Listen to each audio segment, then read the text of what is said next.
এখানে রোদ্রের মধ্যে প্রচন্ড পরিমাণে তাপের মধ্যেও কাজ চলতেছে, মানে কঠিন মুহূর্তের মধ্যেও একটু আনন্দ দরকার আছে।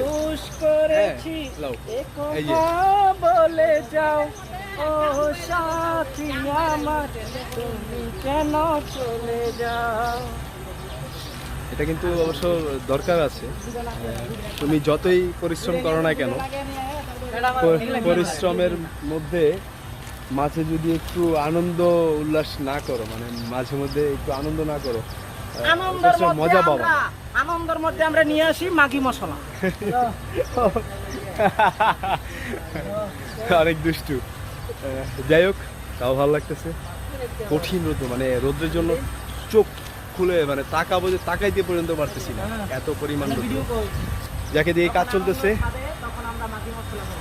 ঠিক আছে। ওকে, আল্লাহ হাফেজ।